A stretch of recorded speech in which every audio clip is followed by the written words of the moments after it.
স্বৰচিত কবিতাৰ আবৃত্তি। কবি হেমন্ত কুমাৰ।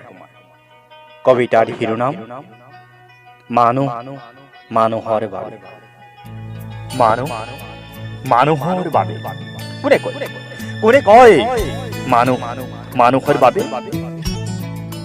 মানুহ যদি মানুহৰ বাবে, ফুটপাথৰ সৌ ভিক্ষাৰীটোৱে জাৰত কিয় কপি কপি থাকিব লাগে?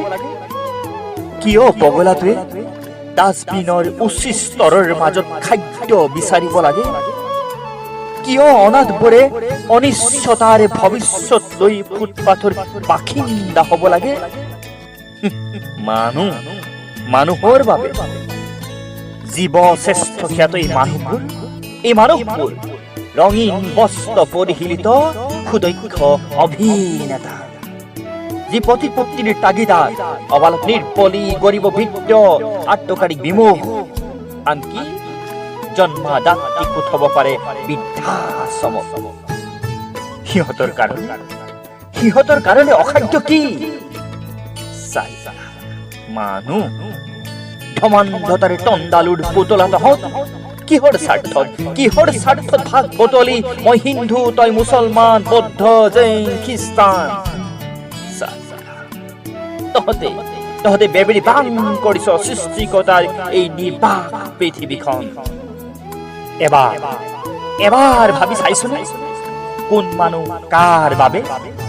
চাইছোনে সকলো জাতিৰ ৰক্ত ৰং? আৰু তহঁতে কিয় ভাঙিছ দুহাতৰ কাজ খাৰু? এলান্ধু আঁতৰা এলান্ধু, আবেলিৰ হোম ফিৰাত ছন্দময় সেউজ বিচাৰ। নহলে সৃষ্টিকৰ্তাৰে নৰাক্ষৰ ছবিখনত কোনে ৰং বোলাব? নে সকলোৱে অতিপ্ত বাখৰাৰ জুই লৈ অসীম ঘাটলৈ যাবি?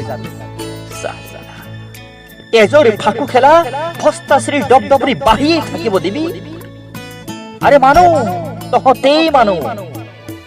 আৰু যদি মানুহৰ বাবে, যদি বিচাৰ এক খহনীয়া, মানুহৰ খহনীয়া, মুখলধাৰ বৃষ্টি তিতি বুঢ়ী জুৰি জুপুৰি হয়, তেতিয়াহে থাকিব অৰ্থ মানুহৰ বাবে। মানুহৰ বাবে তোৰ মাত্ৰ জীৱনৰ অন্ত পৰিব। পৃথিৱীখন সেউজীয়া হ'ব।